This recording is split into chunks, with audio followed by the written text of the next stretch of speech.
Thank you very much for your prompt arrival once more. I'm saying that just for the stragglers who are coming in at the end, just so that make them feel a little bit. There you go. Thank you very much for turning up. We've got a real treat for you next. And it really ties in with those of you who were here listening to the speaker before. It flows so incredibly well. Now, we always try at the Business Hive Live and everything we do at E.P.I.C, we try and bring speakers to you that you wouldn't normally get to see. And we try and have a little bit of provocation. Well, my word, this next session, this next hour is certainly going to do that. When you start hearing about how you think about thinking, or why people think the things that they think, and what impact that has on your thinking, when you start getting involved in the depths of your mind and the way that people work, it can be a really scary place. But you know, it can also have a huge impact, as we heard from last time, on the way that you run your business, the way that you run your life, indeed the way you think about success and what that means to you. So I'm absolutely made up that our next speaker is what could be described as a master in emotional psychology and all the things that are thinking about thinking. Indeed, emotional intelligence is one of the things that gets talked about a lot when this next speaker is around. So I'm delighted to welcome on stage, to provoke you more than anything else, Kyle Walker. Hi. Ooh. Hey, ladies and gentlemen, thank you. First and foremost, absolutely pleasure, such a lot of gratitude for being invited here today to speak in front of you guys. And just as the gentleman said, I am here to provoke minds. It's what I do, it's what I enjoy doing. It's not as scary as it sounds, trust me, but I do want you to leave here maybe viewing yourselves in a different way and viewing the world around you. I will try my best to give you alternative solutions to everyday problems. Things that we can implement in our own lives and implement in the lives of those we touch. And once we eradicate things like fear, which we're going to talk about today, again, we shine the light to give people around us permission to do the same. And we all have this power within us to be able to influence people in such a positive way. We do it more so than we believe. We can give people small gestures during the day, which means we do not consciously understand or can see the impact that it's made, but as that person goes throughout their day, you could literally change someone's day, and then they change somebody else's day, and they change somebody else's day. It's very powerful. I want to talk. We're going to talk a lot about a few things, but we're going to talk about the main question I want to talk about today is emotional intelligence, and is it on par or does it prevail IQ? So emotional intelligence, is it on par or can it prevail IQ? So I'm going to give you the basis definition of what IQ is shortly, and we're going to talk about emotional intelligence. We're going to talk about self-awareness, impulse control, and this is an interesting one, narrative fallacies and fear. So because fear is an emotion and it stops people doing everything that they want to do. So firstly, though, I like to, if I'm here to provoke your mind, just like training the body, we like to do a little warm up first, don't we? So I'm going to provoke your minds in a little way and just do a couple of interactive things. So this is me, guy in the cathedral in Lincoln. It's quite cute. It's a nice picture, thank you. So again, yes, I am a speaker and coach in motivational psychology and emotional intelligence. I'm currently doing an undergraduate psychology degree. If all goes well, which it will, I hope and pray, I'm going to go on to my master's, and then I'm going to hunt down a PhD if life gives me the opportunity to do so, which I'm sure it will. My Instagram handles are everything there. It'll be on the end, so if you want to give me a follow after the speech and after the talk, you're more than welcome. So, competition time. There are 3 circles here. A blue one. This is a tricky one. So is this yellow? Is it khaki? Is it gold? Mustard. It's mustard. We're going to call it mustard then for the ladies and gentlemen. So we have a blue circle, a mustard circle, and we have a red circle. Now, because of the shades of colours, these circles look the same size, but actually one of these circles is tremendously smaller than the rest. It's an optical illusion. It's something to do with shades and how our brains interpret what we see in front of us. So I want us all to put a hand up if we think it is the blue circle. 2. So the mustard circle. I thought that would be the case. And the red circle. Wow. Okay. So I'm going to ask again, the people who said the blue circle, how definite are you? Are you pretty sure? She's going. She's damn sure. The mustard circle. How sure are you? Put your hands up if you're really sure it's definitely the mustard one. So we've got a few again. See, everyone's like in the minds. They're thinking, oh my God, I don't know now. Look at them again. You look a little bit closer. And the red circle. Those who said the red circle, there's a few. Are you definite that is the red circle? So, ladies and gentlemen, let me introduce you to what a narrative fallacy is. I'm really sorry I tricked you on the first slide, but all these circles are the same size.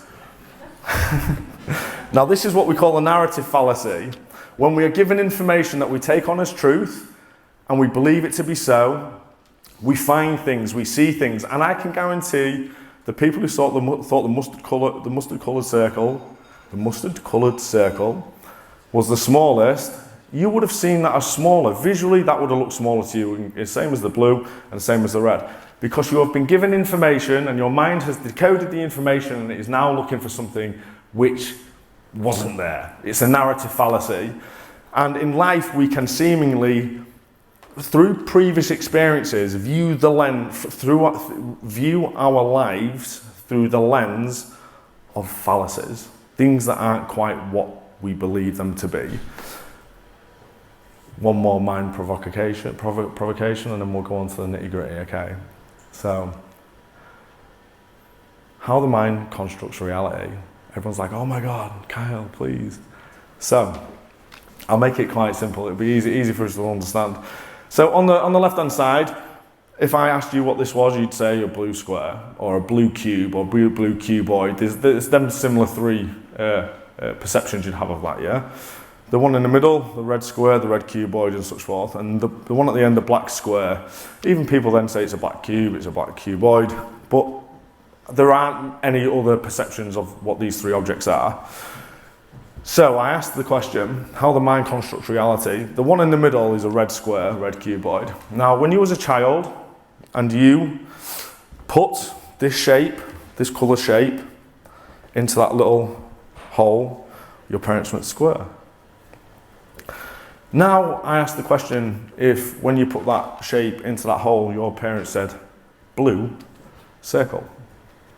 You went to school, and everybody at school, your teachers, when you put that shape into the little hole, or when you drew that shape with that shade, and all your teachers said, blue circle. Everybody in this room now would be arguing with me if I said to you, that's a red square. You'd be like, who is this guy? Who have they got speaking on this stage? He is insane.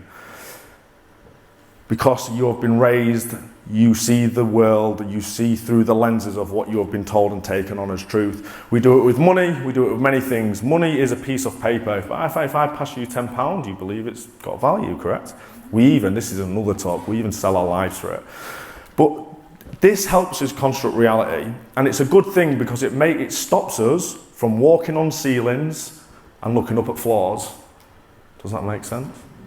So we can construct reality because we walk on the floor, we walk on the ceiling. That's a red square, that's money, that's a window, that's a chair. So this is how we navigate through reality. But it is all an idea. It is all an idea, it is a construct. And later on, there is meaning to this. Later on, we're going to talk about how we can change some of the constructs in our life which aren't necessarily of benefit to ourselves and to those around us in business, in personal lives, in any way, shape or form. So, that are the minds warm now? Is everyone's mind warmed up? Should we do some more star jumps? Okay. So we're going to look at first and foremost, we're just going to simply look at the 2 definitions of emotional intelligence and IQ. And again, at the end of this talk, I want to ask you the question. I'm not going to ask you the question, I don't want you to give me the question at the end, I'm going to leave it with you. Does emotional intelligence prevail IQ, or is it on par? Or if, in fact, IQ actually prevails everything. So, what is IQ?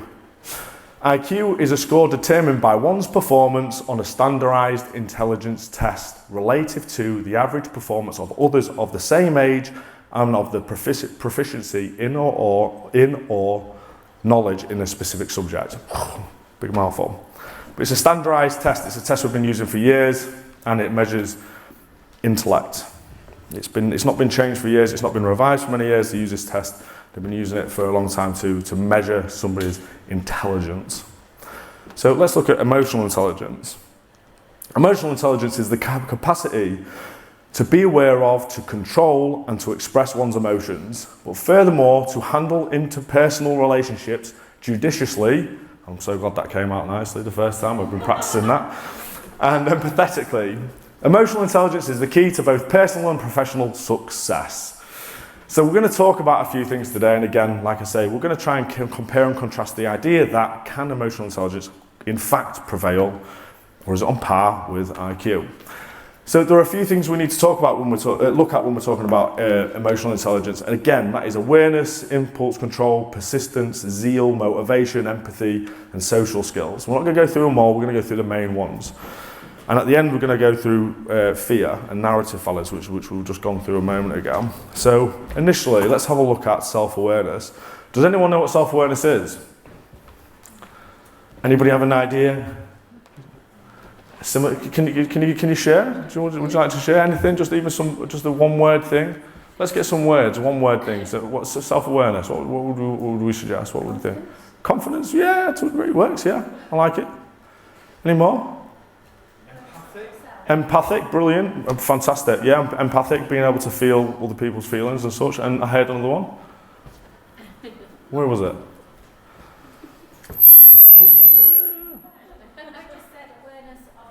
Awareness of yourself, exactly that. Yeah, it's not quite as scary as what it may look like.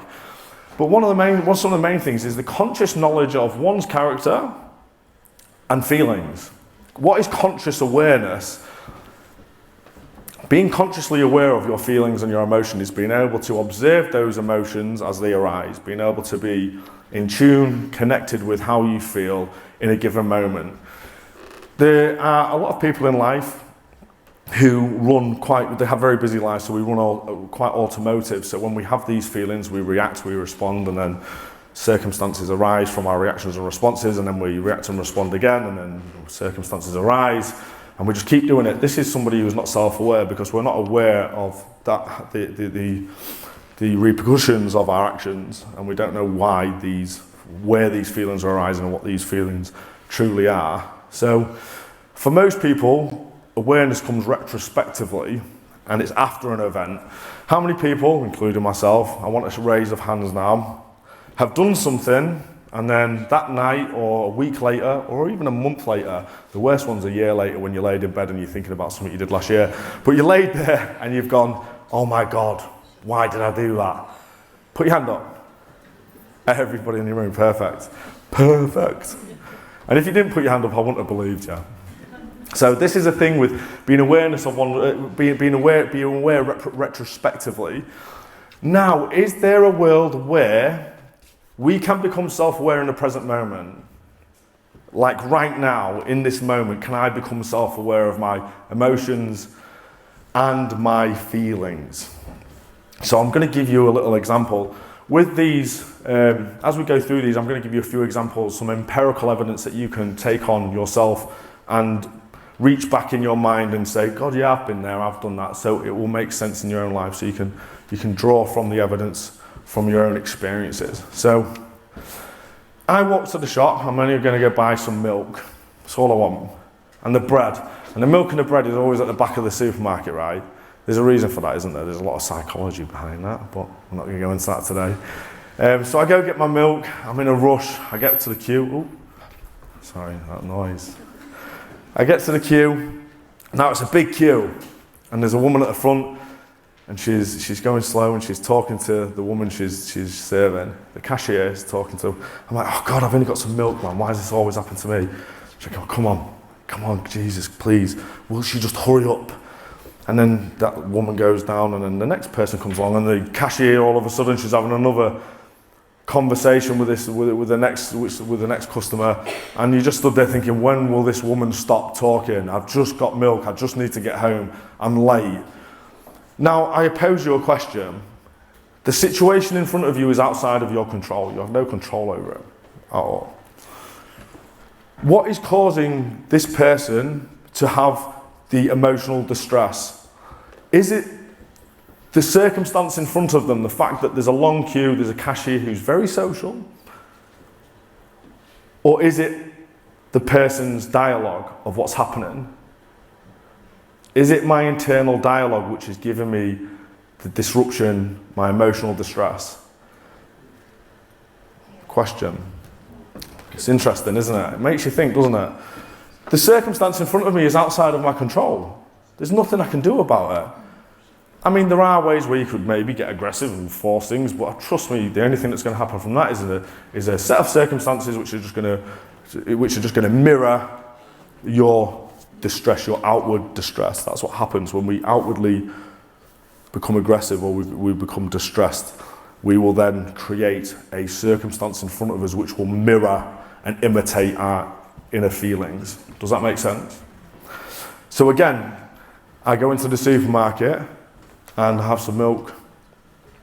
The cashier's going really, really slow. I know I'm running late, but instead of sitting there going, oh my God, it's just, why is she going so slow? I go, all right, I'll just have a chat. I'm running late for work, we'll say. And I'll just let my boss know, oh look, I'll go back and have a joke with him and say, do you know when you go and get some milk and you're stuck in the queue and you always tell yourself it always happens to you? You can start talking to yourself this way and smiling. And do you know what? You can even start when you get to the cashier, you can smile the fact that she's a sociable person and she wants to have a conversation with you. She's not doing no harm. She's not doing no harm to anybody. She doesn't know you're late. Your internal dialogue is what causes you the emotional distress in most circumstances, especially if we do not have the tools or the emotional intellect to be able to deal with the circumstances. These circumstances can consume us, eat us up, and then, narrative fallacy, we view the world, once we start having these experiences that repeat, we then view the world through that lens. And all of a sudden we have this default setting of how we view what's in front of us. So, impulse control. We've talked a little bit about self-awareness, and hopefully I've given you an example of how you can be self-aware in another circumstance. In any kind of circumstances, if you have a bit of road rage or anything, just feel, well, we'll talk about impulse control actually. Road rage will be good, would be better to cover in this impulse control. But next time you're in that circumstance, when there's something outside of your control and in front of you, ask the question, is there anything, surrender to it.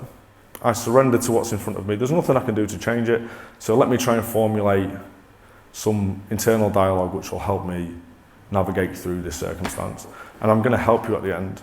Well, I'm going to try and help, give you an interactive tool to be able to do that, be able to change the voice within, which is interesting.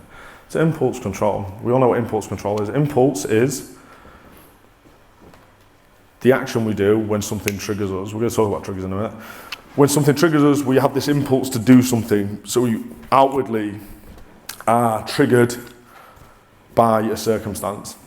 And usually when we repeat these triggers over and over and over and over again, every single time a circumstance comes into your life and you act, you will respond and react in exactly the same way you have before, attain the same result, and we'll blame life, or you'll blame circumstance, or we'll blame God, or we'll blame parents, we'll blame life itself. When in fact, if you don't like the number 10 and you keep putting the number 5 plus 5 together, you aren't going to change the outcome. You're always going to get a 10, so we have to stop complaining about the outcome until we start changing the impulses and gathering and cultivating self-awareness. And then we can seemingly start, it's quite fun actually, you can start playing with your circumstance in life. Once you really start playing around with this, you can actually start tailoring things in your life for the best outcomes for yourself. And again, for those around you. So, impulse control. When something triggers us, we roughly have 0.7 of a second before we react. That is not a long time.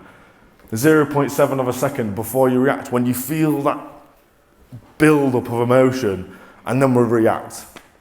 So people have said to me, Carl, how do you become less reactive? And it's like, again, training the body. It's the same way as training the mind. You just have to repeat these measures until they become habit. So when you get a build-up of emotion and you react, become self-aware. Okay, I'm reacting. I've done this before. I know what the outcome is going to be. So I'm now going to withdraw from pursuing this reaction because I've done it before, a million times before. I know where this ship sails. So I'm going to stop. So you do that again every single time because it'll be similar circumstances which happen over and over again. There's a lot of things in life where we go, why does this keep happening to me? There might be little things. It's something that's reoccurring. Next time this happens, when the impulse comes up and comes out, go forward, become self-aware and withdraw. Withdraw and try and find a better outcome. You keep doing this, as this building comes up, you will pursue the reaction shorter and shorter each time until when the person or circumstance in front of you triggers you, you will feel that the 0.7 of a second, then you go, so, and you'll formulate a different result, you'll formulate a different reaction and response. And you repeat that over and over again, you'll get different results. And all of a sudden, you're becoming the creator of your own life.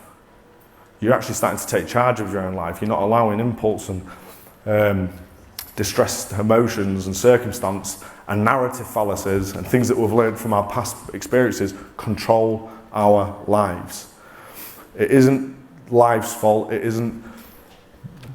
Life doesn't deal as bad cards all the time. Yes, we do get circumstances which are hard. I fully appreciate that. But we can cultivate tools to be able to handle and deal with the circumstances in front of us better, to tailor good results, to create our own lives to a degree.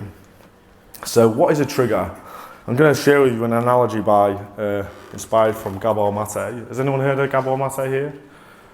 Brilliant physician. He's a brilliant psychologist. He just wrote a new book called The Myth of Normal. It's about healing and such from living in a poorly society, shall we say. It's a brilliant book. So, what is a trigger? Can someone, let's ask, I want to ask you guys, what do you think a trigger is? Put your hand up if you think you know what a trigger is. This term trigger has been coined the last 2 or 3 years, and this is how people explain something that triggers our impulse. So what do you think a trigger is? What do we believe a trigger is? It's like a circumstance that happens, yes?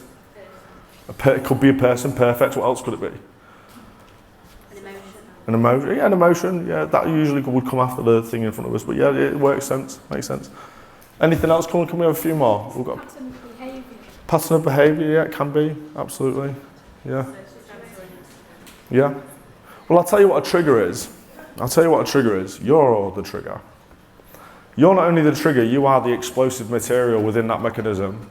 We use the gun analogy. It's a trigger, right? So we use the gun analogy. You are the trigger. You are what holds the explosives inside of you, and you are the one that aims that mechanism and fires it outwardly. People can be the reason that trigger is pulled, but you are the trigger. You are that build-up of emotion. That is who you are. You have explosives inside of you, and you choose to aim that at the person who triggered you, the circumstance that triggered you. But you are the explosives. You are the one that outwardly react and respond to them triggers and those emotions, to those circumstances. And it's really important to understand this, because what happens is when we get triggered again, it's so easy to blame the world around us. Oh my God, why did this happen to me again? Things will keep happening to you over and over again until you learn a lesson. Life is about evolving, it's about growing. Circumstance, if you're repeating something over and over and over again, it's just because you haven't cultivated the tools to be able to deal with that situation better. You're jumping on a ship and traveling to the same island that you've been to before. It's not the island's fault or the ship's fault. You keep getting on the ship. Learn the lessons. But we learn the lessons by becoming self-aware of the things around us.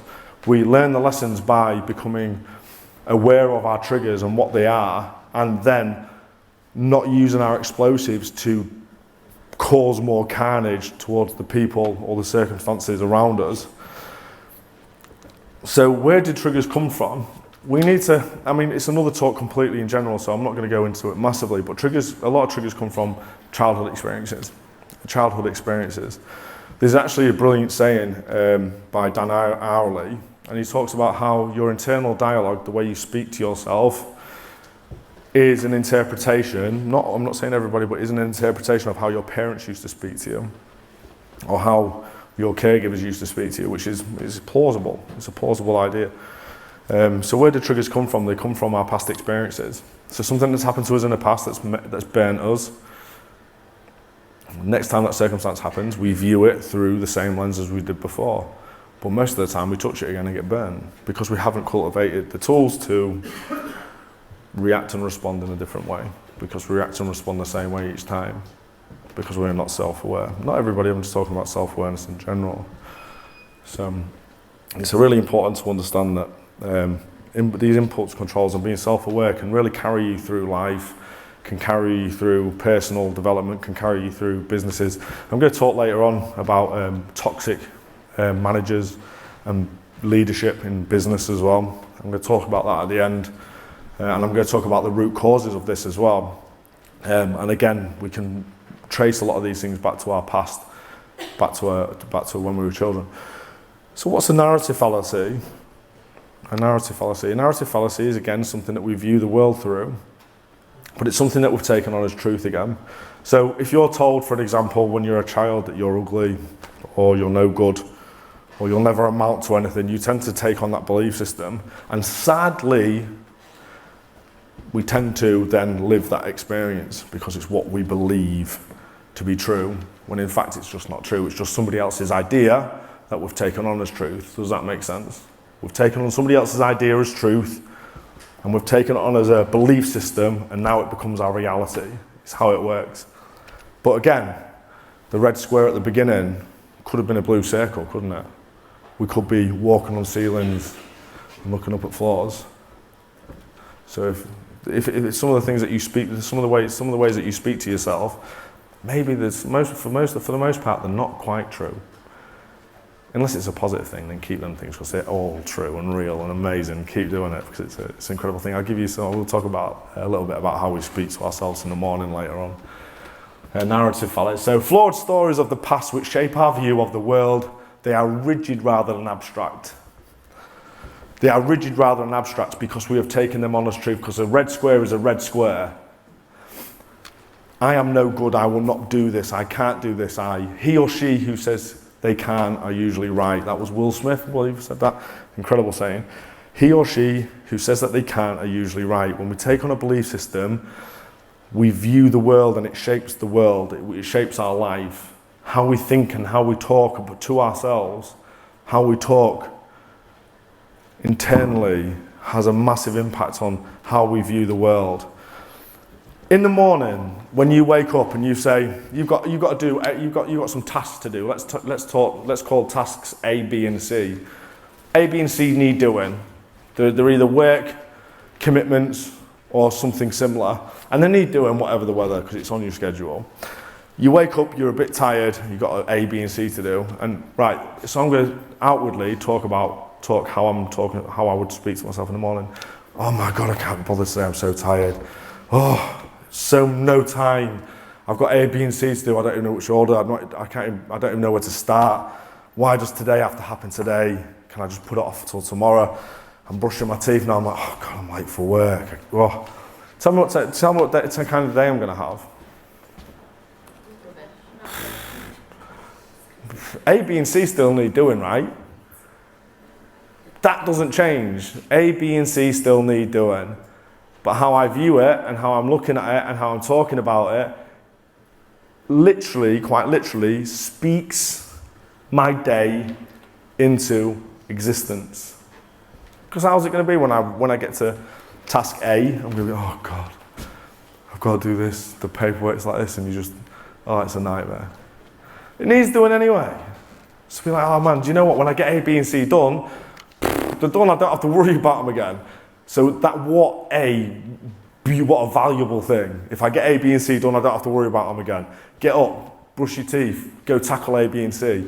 Yes, sometimes it's difficult because sometimes we are tired, sometimes we are busy, but I promise you, talking to yourself a certain way will most definitely give you a better chance, a better fight for the day that's ahead in front of you. Or if not a better fight, will completely transform how you tackle your day.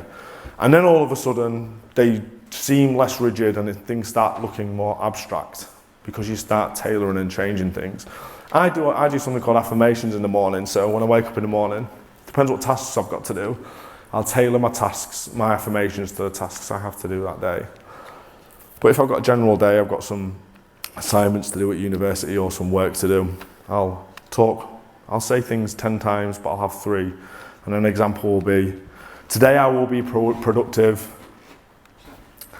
Today I will be productive and I will seek opportunities, or I will find new opportunities. Today I will be productive, I will find new opportunities. Today I will be productive, I will find new opportunities. Today I will be productive, I will find new opportunities. Today I will find reasons to smile. Today I will find reasons to smile. Today I will find reasons to smile. Today I will find reasons to smile and give somebody else a reason to smile. Today I will find reasons to smile and give someone else reasons to smile. Trust me, I'm tricking my mind. My brain is encapsulated inside of a skull. It only knows what I tell it. It only knows it's a red square because I'm telling it it's a red square. It only knows this floor is a floor because I'm telling it's a floor and a ceiling. My mind knows no different, only to what I'm telling it. It's encapsulated. Your brain, your mind is encapsulated inside of a skull. Tell it. Tell it what you want to tell it. Tell it whatever you like, as long as it helps become productive and positive in your life. So, affirmations, not a bad thing to take away. And they do work tremendously. You'll be amazed, actually. It's quite magical. So let's talk about fear, because people don't talk about fear enough, actually. Fear is actually an emotion. Fear is actually an emotion. Now, when does fear arise? It's usually before, let's take for an example a skydive. I don't know. Has anyone in here done a skydive? Brilliant, many of you. Those who have done a skydive, when you were stood at the edge of that plane, was there something inside of you saying, ooh, don't jump? Put your hand up if that's the case. Thank you. That's fear. Now explain, I bet you can't even put into descriptive words the feeling of when you actually jumped and you was going through the air. That experience cannot be put into objective words, could it? I'd like to think it was amazing. It was incredible. It was euphoric. Say again? Ridiculous. Whatever it may be. Now listen, if you would have listened to the fear, you would have never had that experience. Correct? But fear sees the world through narrative fallacies and things. When things haven't gone well before, fear will stop you from taking that step forward. Because in your mind it'll say, Carl, do you remember what happened before? It didn't turn out too well, did it? So I just stopped. I stopped myself from pursuing forward. I stopped myself from jumping. And I stopped myself from experiencing these things. And we do it so much in life. We do it when we walk into the shops and we walk into the shop and we see that attractive man who walks past me every day heading to work. And he smiles at me and I smile at him. And I just do not stop. I do not build up the courage because fear stops me every single time I've approached a man or a woman before.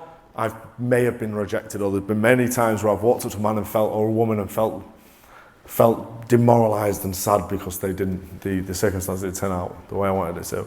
So every time I walk past Peter, I'm calling him Peter, I walk past Peter every morning and something stops me.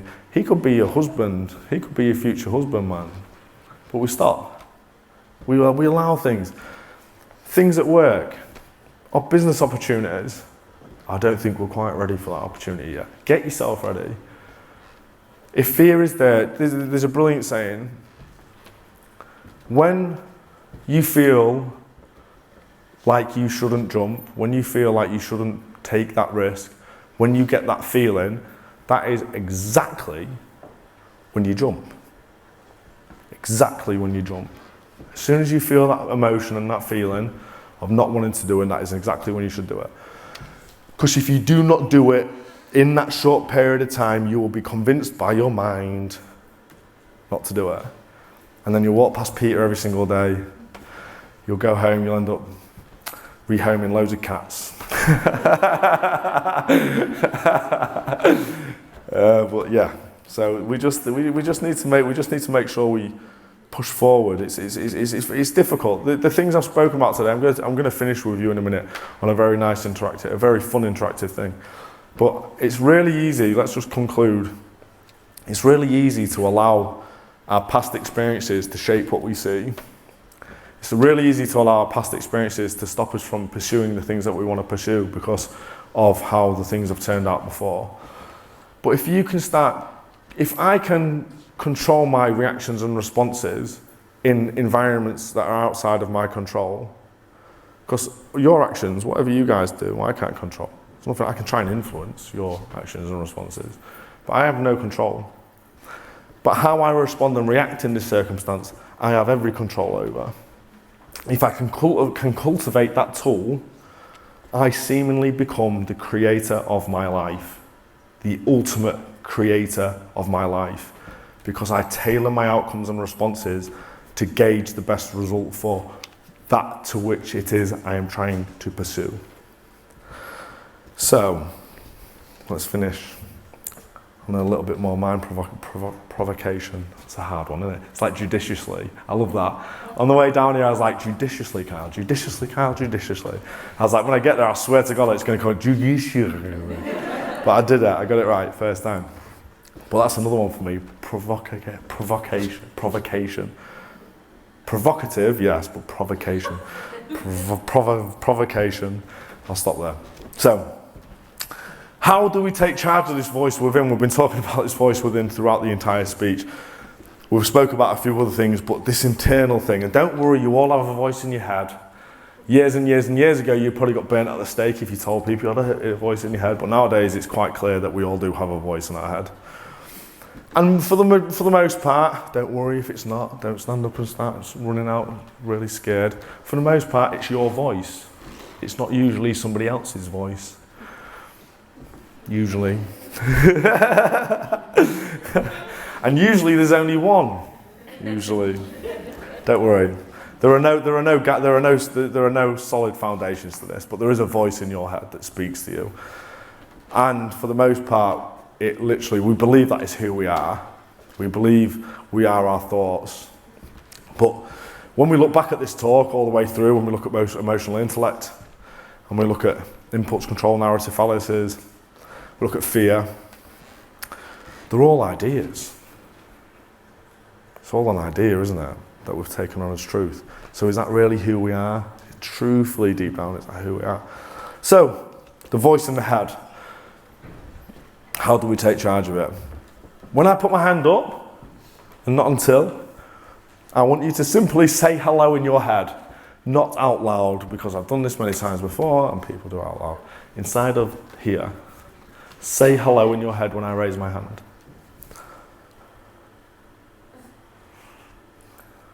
How many times? Just as many times as you want. Keep saying it. It's good. Rewiring that mindset. Should be walking out all day going, hello, why can't I get this out of my head? When I put my hand up again, we're simply going to do the same thing again. I'm going to put my hand up and just simply say hello again. Brilliant. We're going to do it one more time, but this time inside of your head, not out loud. I want you to scream hello as loud as you possibly can. Scream hello as loud as you possibly can inside of your head. Go.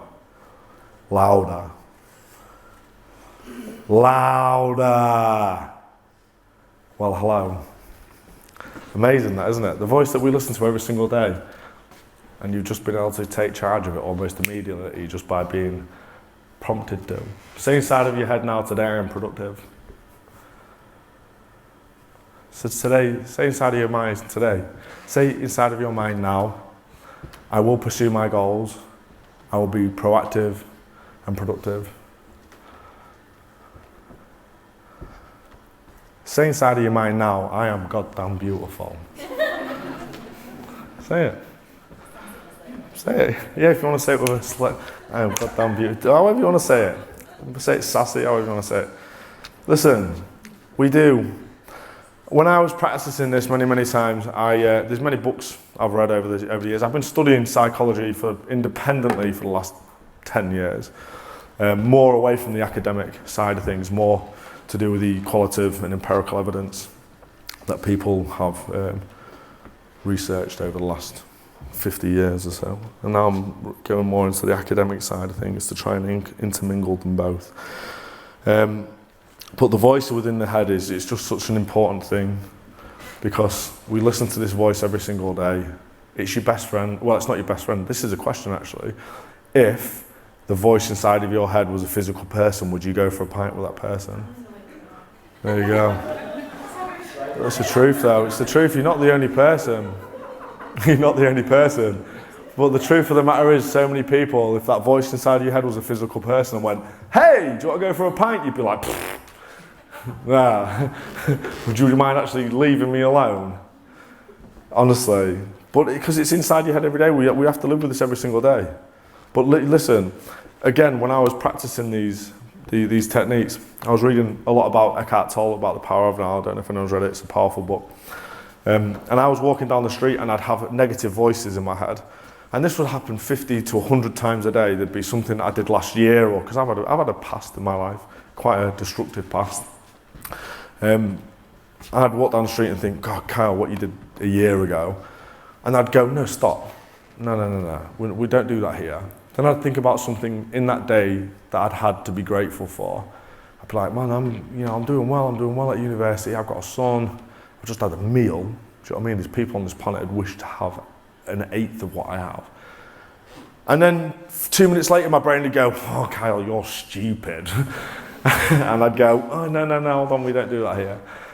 I'm learning, you know. It was only 3 years ago I had to get my GCSEs and my A levels to get into university. I did it all in a year, and it was I give the credit to not myself as in like my abilities and my skill. I give it to my ability to control my mind. I was like, I'll do it. Do you know how many attempts it took me to do my maths GCSEs? 7.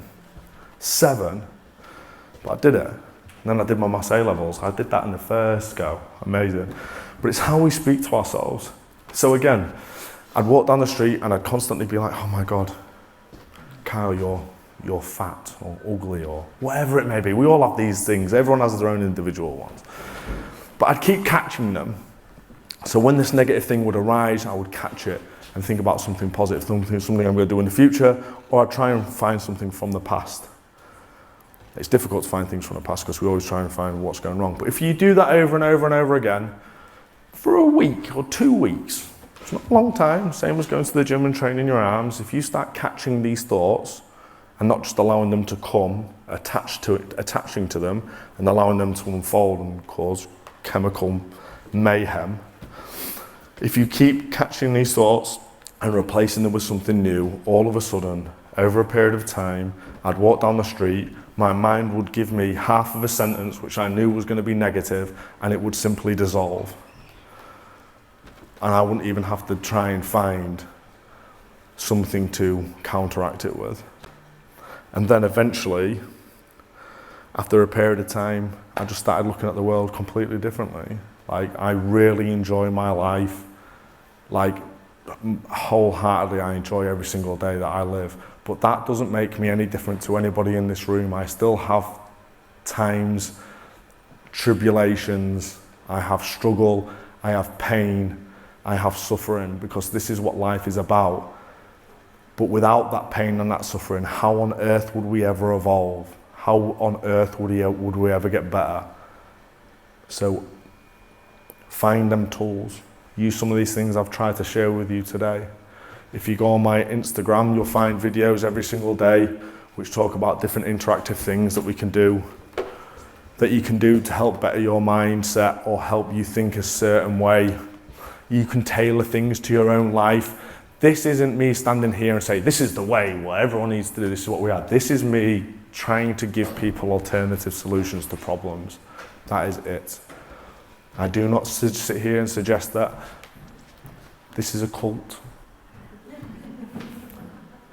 But it is a damn good way of viewing yourself and the world around you.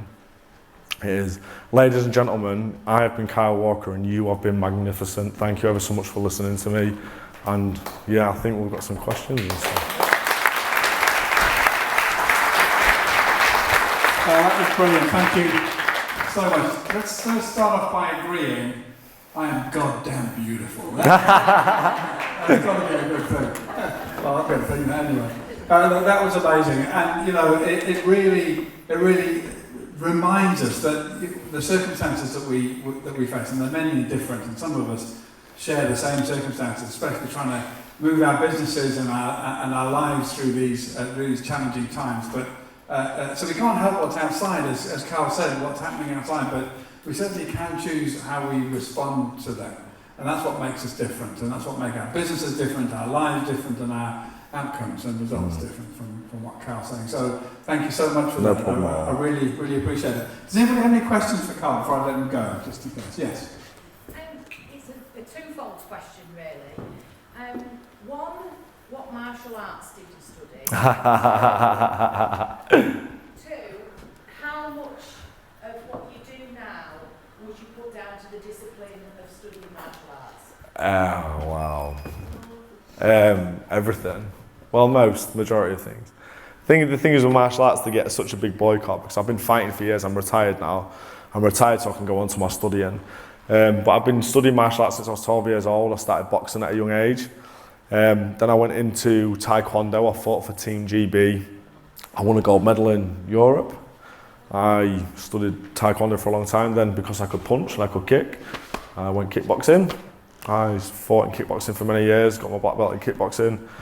Then I went to K1 fighting, which is a little bit more dangerous. It's like kickboxing with elbows and knees. And then eventually I went into cage fighting, MMA, when we learnt jiu-jitsu and other martial arts. Now, the reason martial arts are the reason fighters are seen demonized by most people is because the media will only show you something which captivates you. So they show you arrogant fighters like Conor McGregor and such forth. I absolutely, I'm sorry to interrupt you. It's okay. It's absolutely not about the demonising. Martial arts and following martial arts requires so much dedication and so much mindset that you have to be so disciplined. Yeah. So there's an absolutely fantastically positive side to Absolutely. martial arts. I don't want to demonise that at all. But has that helped you to focus your life and see more positive things by being so determined? I think I cultivated in my life to become the man I've become. I had to cultivate discipline and resilience, because of my trauma. I was adopted at a young age. I went through a lot of trauma growing up. So I cultivated my discipline and my resilience from fighting, absolutely. But competence is massive. So competence I found in martial arts as well, because not only was I trained in the ability to seriously hurt somebody, I had that ability, but I chose not to. There's your competence. I had the ability to use that in altercations, and I choose not to do that. So I cultivate competence. And I think that's a good thing for everybody in life as well. I think it's martial arts is definitely what calmed me down when I was young, because I went through a lot of trauma, and I went through a very self-destructive early to mid-20s before I had an experience which I've done a talk about called Who Am I on YouTube.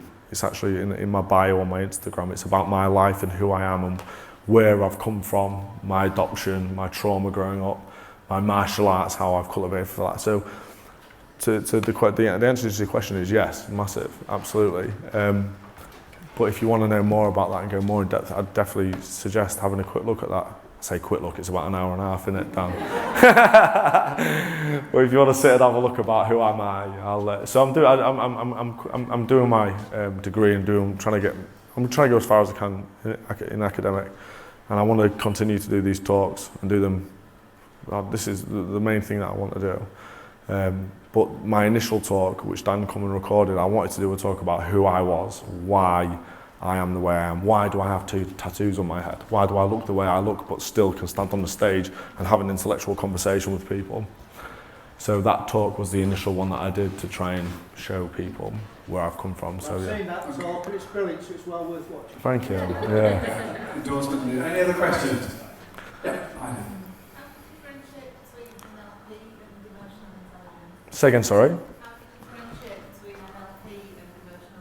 Sorry, I can't hear you. Let me come back. Differentiate between NLP and... Can I differentiate? No, because I've not studied NLP enough.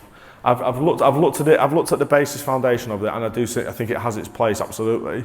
But when it comes down to, if you look at IQ, as a large scale of measure of intellect. You could even argue that spiritual intelligence is in well-being and such, which plays along part of NLP, or the rewiring of the mind and things like that. It has its place, but I don't think it sits in line with a measurement of intelligence, NLP, rather than emotional intelligence and IQ would be a measure of that.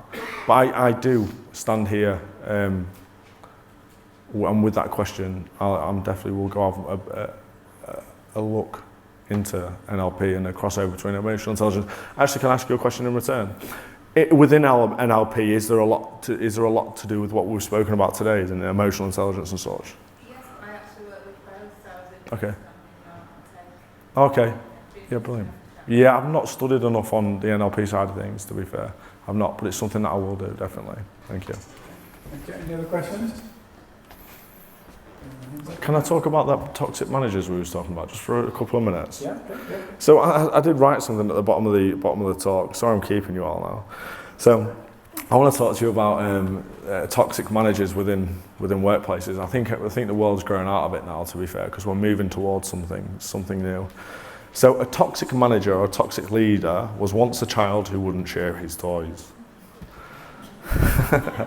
A toxic manager or a toxic leader was once a child that wouldn't share his toys. So what does that mean, Kyle? Where does ego come from? Ego comes from when you was a child. When you was given a toy as a child and you was told that was your toy. And another child comes to try and take your toy off you. Most children, not all, but most children will go, mine, mine. The child has formed a connection with that object, an animate object, as a part of its identity. So we do it as adults with belongings. If you have a watch which has been in the family for many years and it's been passed down through generations and you lost that watch, oh my God, it'd be a terrible thing. And it would be hard. But you need to ask yourself, have I become any less of a person from losing that watch?